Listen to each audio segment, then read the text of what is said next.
y'all, real quick while they out here fixing my truck. I blew an airbag yesterday. That airbag is the airbag that holds the truck up while you bouncing. The cab rather, not the actual frame of the truck, but the bed. You see, I got a bed back there. And it crushed my coolant line, or my radiator line, and a few of my electrical lines. So now I got an electrical problem I got to deal with after they finish fixing this, what they fixing now. On top of the fact that my trailer axle got messed up, it's still messed up. It's patched, but it's not completely repaired. One of the wheels is up in the air because somebody ran over the guardrail and bent the whole entire axle. So now the whole entire axle gotta get replaced. But I want to real quick talk about renting versus owning. I did that while I had the rental, but now I'm in my truck, and I want to show y'all the difference, because even though you spend money on the rental, you make more money potentially because of the downtime that you don't lose. Prime example, you saw last week wasn't a bang 'em up week. I was doing 1,000 here, 1,000 there. Short runs, and I took those short runs because my trailer was in the shop up here in Massachusetts, so I didn't want to be too far away. I dropped that trailer off on Wednesday. It was supposed to be done Thursday. They didn't get it done until yesterday. And then by the time I got the truck done, the trailer done, from bobtailing around, I saw the airbag burst and messed up my coolant. So now I lost yesterday. So I lost the whole entire yesterday. I lost Sunday, Saturday, Friday, and a couple of days where I did mediocre loads just to keep the wheels turning so I can bring something in. And even as y'all know from when I was talking about training, every weekend you losing anywhere between $4,000 to $5,000. So if I would have had a rental, they would have repaired this stuff the same exact day or brought me a new unit. A rental was costing me, what, $2,000 a week by the time they factored in miles and all of that stuff. So look at how much money you spend, $2,000 a week, versus how much you actually lose. That $2,000 a week I would have spent on the rental would have avoided me losing $4,000 to $5,000 over this weekend, not including the money that I lost yesterday, not including the 2 days I lost last week. So all together, you talking about maybe $8,000 lost for downtime on repairs. But when you have a rental, you don't have as much downtime, because if something goes wrong, they either bring you a new truck if it's available. Rentals are tight right now. It's damn near impossible to get a sleeper. They will get you a day cab somehow, somewhere though. And trailers are almost impossible. But if there's shops wrapped around this whole entire country, so they will get you in the shop to get your repairs done. So if you're gonna run the road, in my opinion, I like the rental, because you have no downtime, especially if you got a driver. Somebody call you in the middle of the night, they done tore some shit up. It's up to you to fix the problem, find out what's wrong with it. Driver just gonna lay there, they don't care. It's not their equipment. If you got a rental, they don't call you in the middle of the night. They'll call a number on the key. They'll send a repair person out, or send a new truck, take the old truck and bring it in for repairs. On the upside, owning the truck, I think I paid $20,000 for this. This was a cash truck. I'm like $47,000, $50,000 into it with purchasing it and with the repairs that I've done to it since I've owned it. I don't have to work as hard to make the same amount of profit I would make in a rental. However, I have more downtime.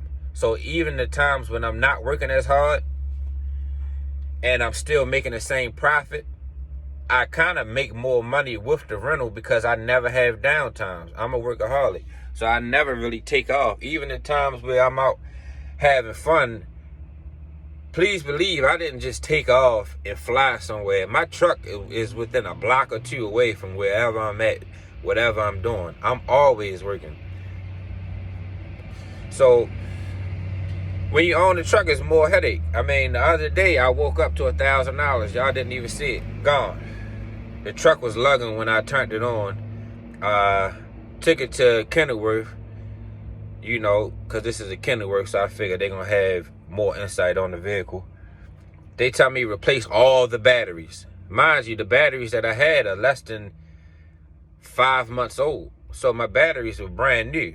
They telling me change the batteries. And oh yeah, and by the way, when we got in there, the battery electrical line was bad, so we replaced that. Now in my mind, I've been trucking for 10 years, going on 11. I know that whatever crank voltage they were saying was low was due to that battery line being bad. So they, in actuality, if I would have been home, my own personal mechanics that I deal with would have told me change the electrical line, charge the batteries up. But hey, I went ahead because the longer you have a truck, the newer it gets, in my theory, because you're always constantly replacing parts. So now that I know I got a new electrical line and I got new batteries, if something happens down the line, I know that's one thing I can eliminate. I know this truck has a new alternator. I can eliminate that. I know it has a new starter. I can eliminate that. I know it has a new AC compressor. I can eliminate that. I know it has a new radiator and AC components. I can eliminate that. Because as you own the truck, the longer you keep a truck, the more acquainted you get with it. You're in a relationship with this truck. So when things happen, you're more familiar because you've been owning the truck longer. And also, don't be a lazy driver when you have mechanical problems. When something's going on with the truck, stay there with the truck and watch the mechanic fix it. Because a lot of times, it could be something very small. Like yesterday, I was driving my running lights on my trailer wasn't working while I was doing the power only. And then once I dropped the trailer off, then my headlights went out. I took it to a shop. Shop said, we got a 6-hour wait time. We'll get you in, but it's going to be later. From experience of owning this truck and talking to different mechanics and dealing with the fuse box, I know that if you check your fuses and your fuses are good, check your relays. However, I don't even have a relay right in front of me. You can't check your relays because, well, I don't know how to, because your relay has a fuse inside of a black box, which you can't see. But you can take your relays out, the same as a relays, and reposition them. Take them out and put them in different sockets, the same ones, but just switch the arrangements and see what happens. I did that. My lights popped right back on. That saved me a half a day, even though I still lost a day because I had to come up here to get my trailer. However, that would have turned into 2 days lost because it wasn't until I got up here that I realized my airbag was busted, which caused my electrical lines to get crushed and my my coolant hose or radiator hose or whatever that line is that was leaking my coolant to get crushed. And then that would have turned into 2 days. Then I would have been getting up here on Friday. They had to order a part. That part wouldn't have been getting here till Monday. Then, you see how this can compound? So I like the rentals because it takes away the anxiety of having something go wrong with the truck and not knowing how to fix it, or depending on how you started off or what you've done, you may not have the money right then and there. You might be in the middle of a big load. You just was being a good boy, paid off all your bills for the next month or whatever your personal situation is. And you might not have available money at the time. If you're in the rental, you're not worried about that because the maintenance portion is taken care of through the rental agreement. When you own your own truck, you own your own. So keep that in mind. Hold on 1 second. It's the morning. I smoke black and miles. Anybody that's been around me.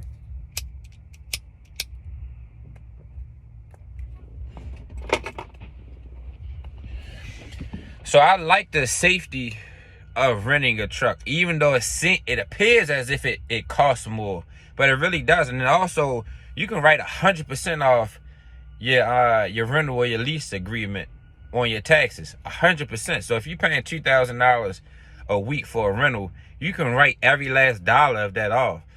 When you own a truck, you can depreciate a portion of that vehicle off at the end of the year, just like you would do a house. So I like rentals.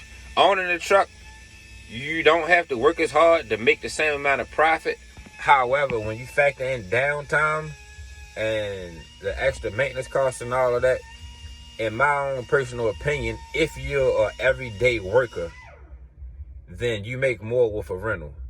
And if you have drivers, especially if you got teams, definitely get a rental, because you don't want that truck to never stop.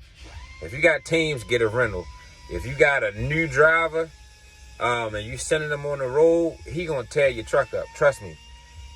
Put him in a rental, so that way he can learn how to drive on the rental's dime if he's starting off with you and haven't been on the road. Because there's certain things you can only learn by messing up, and unfortunately, those mess ups cost money. Even when I first started driving, I broke a clutch. The load was real heavy. I tried to jam it in the gear, it popped. Sorry, Mr. Fred. And thanks for the opportunity. I broke a fifth wheel.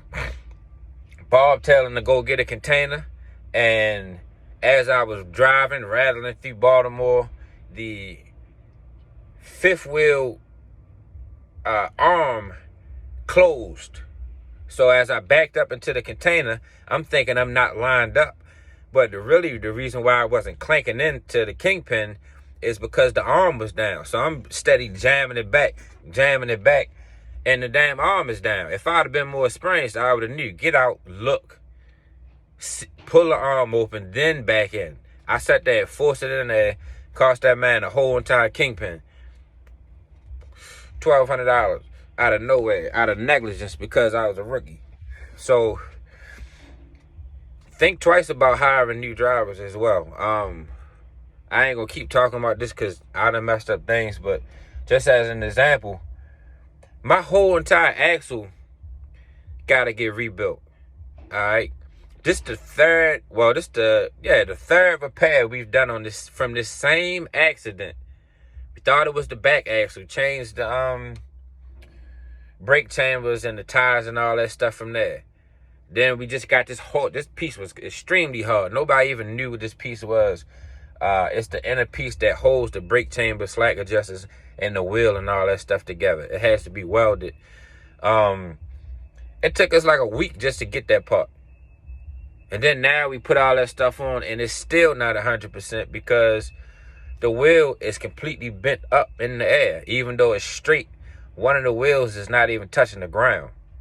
And that's because new driver, trying to give people a chance. Even back when I was running the fleet, my whole thing was trying to give people chances because somebody gave me a chance.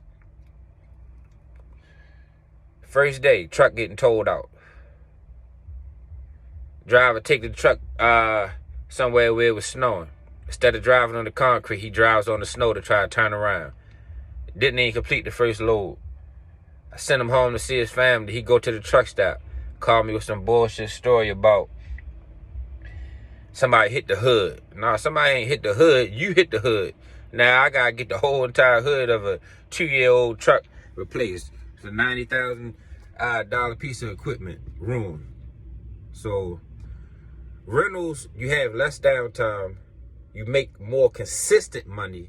And at the end of the week, whatever comes in as profit stays in because you've already paid your bills. When you own, as you're accumulating money, all that money is not yours because you will eventually have to tap back into that money in order for repairs. So as you're accumulating, don't go spending all your money because a portion of that money belongs to the truck.